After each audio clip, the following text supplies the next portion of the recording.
Suicide Squad Kill the Justice League is now finally fully released. However, I've had the last 3 days of early access with about 20 hours-ish of playtime to really kind of develop my opinion about things of the story, just the gameplay, the live service model, and with also me being a Platinum YouTuber, kind of look over the trophies and progress through that. So while this isn't my full review, as I really haven't pushed into the end game too much yet, I kind of just wanted to go over my first impressions of the game, talk about everything, and kind of go over, does that opinion that you see a lot on Twitter, Instagram, Reddit, just about how this game is terrible, is that really the case? Or is there just a lot of just root mentality hate? Because that tends to be the case on Twitter a lot. If you guys enjoy, feel free to click the like button. Subscribe if you guys are new. If you guys have seen my other Platinum content, this is going to be some new stuff we're going to be bringing to the channel, as well with that Platinum videos. So if you guys do enjoy it, feel free to subscribe down below. Without further ado, let's hop in. So if you would have asked me about 6 months ago what I thought about Kill the Justice League,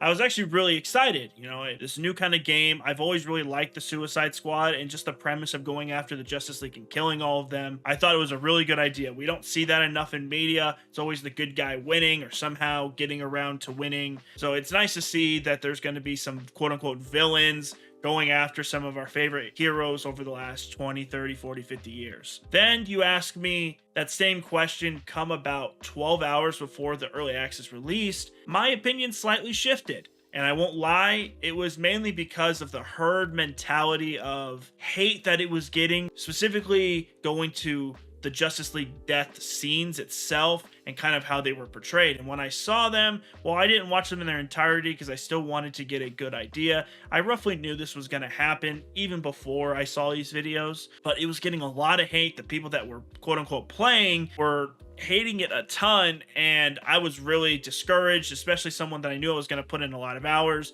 I was worried that I wasn't going to have fun. Now, if you ask me right at this moment what I feel about Kill the Justice League, I would tell you that on the spectrum of me being discouraged to me being excited and happy for it, I would say it's more closer to being happy about it and being satisfied with the product. It would be like a 6 or a 7. First thing though, I want to talk about the story. So of course, you know, spoilers ahead. I know I kind of already spoiled it before, but you kind of know what you were getting in when you watch this video. But if you haven't already, if you haven't played the game and you want to get a raw first experience, you probably click off this video, come back later. So when it comes to the story, I liked it. I like stories that kind of go against the grain in a lot of ways. So the whole thought of, you know, Suicide Squad killing the Justice League, I already just wanted to play it just off the title alone because those kind of games don't come around often. And when I knew Rocksteady was making the game, I knew at least to a certain point that I was going to enjoy it, and I wasn't disappointed. There are a few parts that I felt were kind of maybe disingenuous or kind of lackluster, but for the most part, the story itself, I felt like it was funny. It really had that Suicide Squad vibe if you've seen the movies. You know, it kind of gives you like a villain version of like the Guardians of the Galaxy. And if you like that, I felt like you'll like this. Now, really the big hate comes from how these Justice League members die, and especially Batman. Because if you guys aren't aware, Rocksteady made the Arkhamverse games, and if you played those, you know that Batman is an unkillable machine. You probably end up baiting people to an inch of their life about 1,000 times per game. When Batman's sitting on that bench and Harley Quinn just absolutely domes him in the head, people were rightfully angry. And I think not looking at the context and not playing the game, I would have been slightly frustrated too. But after playing the game, I still think that the Batman death wasn't as great as it could have been, especially with the boss battle being that it was all about toxic gas, and I felt like more of it was a Scarecrow boss fight than it was a Batman one. But with that being said, I feel like it's not just the death of Batman, I think, that really ticked people off, but it was at the time Kevin Conroy, the most famous voiceover artist for Batman, unfortunately passed away. Rest in peace to him. People were frustrated because they felt like his last acting role was him just getting killed off, and people weren't really a fan of that. To me, Kevin Conroy signed on to this role and he agreed to the role. He knew what was coming. They didn't just do everything behind his back. He filmed all these lines, didn't really know what was going on, and they just killed him. He obviously knew the script, he knew the role when he signed up for it, and it's a different concept. And of course, I think with his death happening, I feel like people, you know, hate to see that what we thought was his last role was going to be him getting, you know, killed. But of course, if you got to the end of the game, the kind of post-credit scene was a Lois Lane kind of send-off for Batman, really just for Kevin Conroy. And after kind of playing the game, I kind of felt like it was bittersweet. Yes, the character that we grew up on, especially if you played the Arkham games, yes, it hurt to see him die. And we could go into lore specific about, him being controlled by Brainiac, and maybe that could have altered his mind slightly. He also just got beat the hell up in a big boss fight. He was basically limp, so he really couldn't fight back maybe at all. But even then, I didn't really hate how he went. It really fed into the Suicide Squad nature of everything. If anything, I would feel that people would be more frustrated about things like the Green Lantern death or the Flash death, considering that these people have, superpowers. I truly think my biggest gripe was with the Green Lantern death, not necessarily his death himself, though I would have wished like a better scene of him dying, because after you beat him, he just kind of falls over and dies for the most part. It was after, because if you're familiar with Green Lantern lore, when a lantern dies, usually what happens is the ring is pulled off and it goes and finds its next carrier, someone they deem worthy. So when that kind of didn't happen and King Shark takes the ring and puts it on his finger and just essentially becomes a lantern for a matter of like what would have been like a minute of game time, it was a cool moment, don't get me wrong. I think it was really funny. If you didn't know Green Lantern lore, it would have seemed cool. But, for people that understand that, it was kind of off-putting to, like, seeing they just completely went away from the lore to make a cool scene. There were just many points in the game where they just kind of made something work for the sake of making the game more entertaining. It didn't make for a bad story. I just think that if you're someone who really likes lore and that you really care about that, it can kind of maybe offset you. And of course, with it being in place in the Arkhamverse, one of your favorite characters, Batman, that you've played in multiple titles, being killed off in such a fashion, I can understand and I can empathize why you would be frustrated about that. And I think a lot of the hate could definitely be pushed away if they didn't say it was part of the Arkhamverse, or if they did say it was part of another multiverse that this is happening, not the current one that Batman did all that stuff in the first couple games. But the storyline with Brainiac, I mean, we've seen it play out before with Injustice,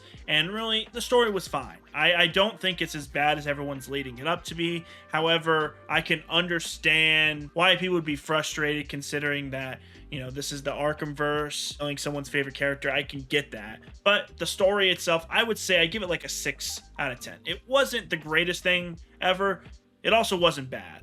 But I feel like it's good enough of a story, especially for a live service piece of content, that it's passable. After the first 10 hours that you play the story, you're not really going to come back to it. So I feel like after that 10 hours, you kind of get over it.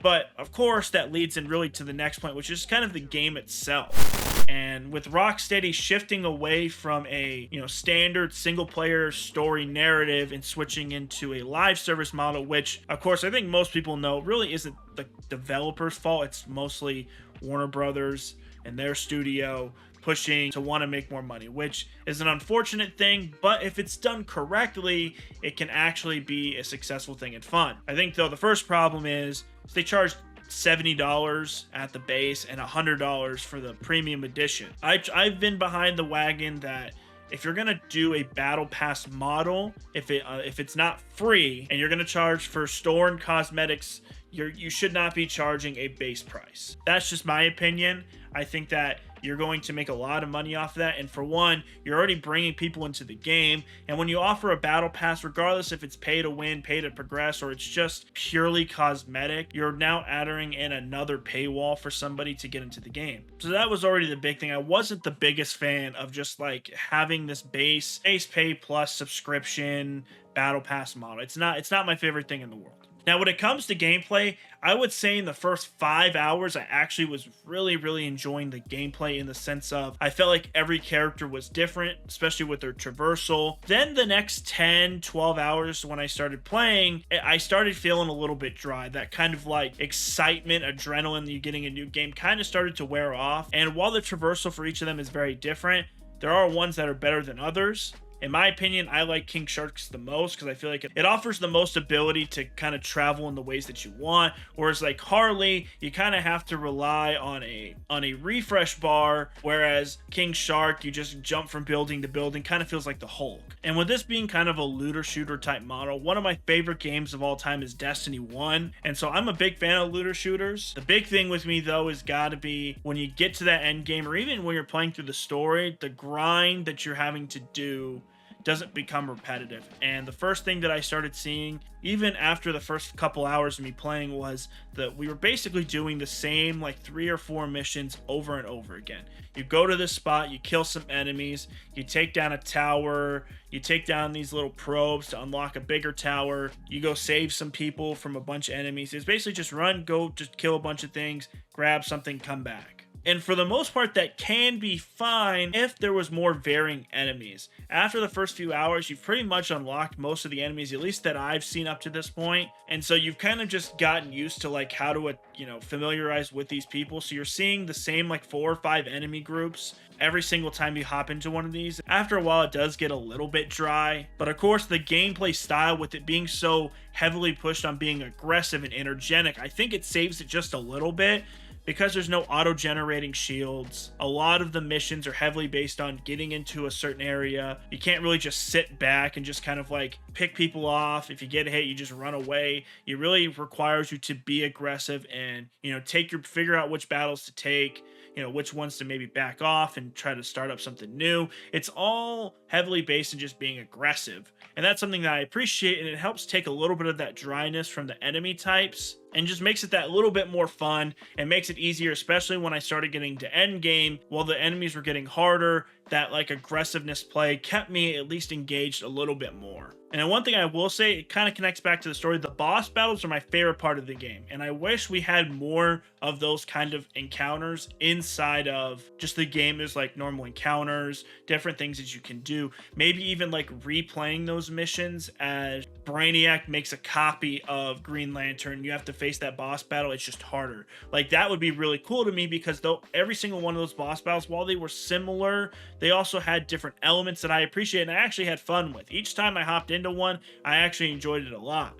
And those were really the reasons that I kept wanting to play more and more, to get through each boss battle, because they were actually somewhat different each time. Especially going from like Green Lantern to Batman. Flash was really fun. Even Brainiac's at the end, well, that wasn't my favorite, it was still really cool to play. So I think really the big goal is just to improve the content pool, as give us more things to do, more areas to be. Instead of just being in Metropolis, have us some areas inside of Gotham, have us some other areas inside of Atlantis, hell, inside of Ace Chemicals. I really don't care. Use the DC multiverse, that every area that's available to you, as an opportunity to just change it up a little bit. I would love one mission to go up against, Brainiac's enemies, and the next one to go up against Atlanteans that are controlled by Brainiac. Like that would just be such that extra little touch. They could be same kind of enemy types, but the fact that their skin different, it's in a different area, would just add that little bit of being enticed to keep wanting to play. Because I'm telling you right now, once I get this platinum, I'm gonna have a very hard time wanting to come back until there's new content to come out. And I know season 1 is coming soon with the Joker, which will be really cool. And I hope they keep adding more playable characters. But I'm assuming after the first like 5 or 6 hours, I'm going to get burnt. And I'm assuming a lot of people will too. But overall though, gameplay, game, content wise, I would kind of have it in that same spot, right around a 6. Could push it up to a 7, because I do like the gameplay when you're going up against new enemy types and there's the boss battles. It felt fresher. But just as I played longer and longer, my rating just slowly and slowly diminished, because it just felt like the same thing over and over again without really being enticed to do much. Now, finally for me, I just wanted to talk about the platinum. Of course, being a platinum YouTuber, that's mainly what I've been doing for the last 6-7 months. As you can see right now, I have 19 out of the 51 trophies. There's a few that I could be doing that I could easily get done really quickly, but I really wanted to get this video out once I kind of beat the story and I had some time to collect my thoughts. And really, for the most part, this isn't going to be too bad. Most of the trophies in this game are pretty much story auto pop, story auto pop. And when it comes to these support missions, they are some of the more like tedious trophies in this game. They're not necessarily difficult, barring the Toyman one, because the Toyman one, especially for certain characters, can be really annoying. But basically, support missions are just the same missions you've been doing, they just have a special modifier. So for example, Toymans, you can only get critical kill. So you either have to kill enemies by juggling them and getting critical hits, or just getting headshots. However, if you miss and you hit them, say in the body, or you shoot them in the legs, or you don't get a headshot or a critical hit, it actually heals them. So for example, when I was trying to level King Shark, it was really hard because most of his weapons are miniguns, heavy weapons that are meant to do a lot of damage very quickly. And so it became very difficult to do those missions. So not that it necessarily was a bad thing, they just became tedious and hard depending on the characters that you use. And it felt like it was forcing me to use other characters. And especially, I know when you get into things like 3-4 player co-op, you really don't have a choice to switch. So you almost kind of feel pushed out of the battle a little bit in those missions. But a lot of support missions are mostly fine. And then of course, with every Arkham game, they are going to have Riddler challenges. There's going to be Riddler's riddles and then Riddler trophies. Luckily for this game, there's only 40 Riddler trophies, so thank you the Lord for that. But for the AR challenges, they're not hard. They're just like time trials. You have to get through so many checkpoints in a certain amount of time. Same kind of deal here with the support missions. I personally think King Shark's the best for this, just because you have more maneuverability to be able to aim King Shark around through the hoops. I really struggle with people like Harley. Maybe that's because I haven't used her that much, but personally with the Riddler challenges, I used King Shark and I got through some of them like 6 or 7 seconds under the minimum time for 3 stars. So really, it really just depends on the character you use. Maybe you can do them all with every single character, but this one had the most maneuverability with King Shark, so I recommend that. And then you have riddles, where basically you just have to kind of snap a photo of a certain area, and as the Riddler is asking the riddle, or as the Riddler is telling a riddle, you just have to snap a picture of the area that he's talking about. These are not hard whatsoever. I haven't done any because I just haven't gotten around to it, but they're not hard whatsoever. And then the Riddler trophies, as you complete certain missions and you go through the story, you'll start seeing them pop up on the map. I found most of them pretty easily. I have a lot of them marked. I just have to go and do them. But these are not particularly difficult at all as well. They're actually a lot easier than like the Arkham games where you have to have a guide up. This one has it on the map for you marked, so you just go over to them. Now, really, the two big grindy trophies are kind of interconnected with each other, and that's going to be getting the equipping 3 pieces with tier 1 through tier 3 infamy set, and then same thing with the incursions. You're going to have to complete an incursion mission at mastery level 20.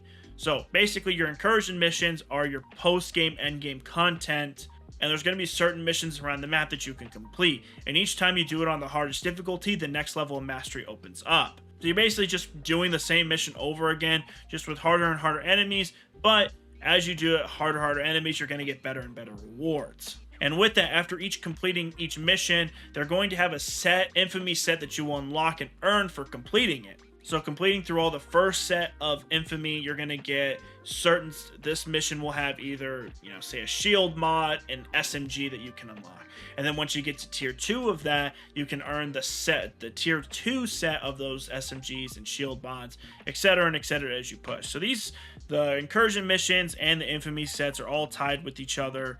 Not really too bad at all. And the rest of the trophies, they're not too bad. Most of them you do just naturally. A lot of them can be a little grindy, like completing 100 support squad contracts, but overall, they're not too bad at all. Just kind of play the game, and as you play, you unlock everything. But overall, as I've played through Suicide Squad Kill the Justice League, giving it like on a 1 to 10 scale, I probably rated a 6. It's not the best. However, I don't think it's the worst. I think a lot of people are really giving it a lot of hate, and to be warranted, everyone's entitled to their opinion. However, I think the story is fine. I think if they were gonna do this game over, I would say make the deaths of these Justice League characters a little bit more memorable and a little bit better, and just have a little bit more to them specifically. And gameplay content wise, the gameplay is good. I think that they can do a little bit more with it. Hopefully they add more playable characters. The content cycle, like I said, it's even with me just getting to the end game, it's starting to get a little bit dry for me. So hopefully they improve on that with each season coming and going. And then of course the platinum really isn't that bad, just some really big grinding. If you played other big grinding games like Destiny 2 and you've gotten the platinum there, this is going to be about the same grind. You're just going to be doing some stuff over and over again until you're able to do the hardest activities. Once you do those, you'll end up getting the platinum, no problem. And yeah, that's gonna do it. Let me know in the comment section what you guys think about these more traditional sit down videos, and we're gonna try to improve these as we go along. But I think along with the platinum videos, this allow me to put out more content, kind of talk about what I feel about the game in ways that I can't do inside of just a platinum trophy video. Let me know what games you guys want to see. We have a big couple weeks coming up, some stuff with Skull and Bones you don't want to miss. But of course, if you guys enjoyed, feel free to click the like button down below and subscribe if you guys are new. Yeah, that's gonna do it here, man. I appreciate you guys for watching as always, and I'll see you guys again in another video. Peace.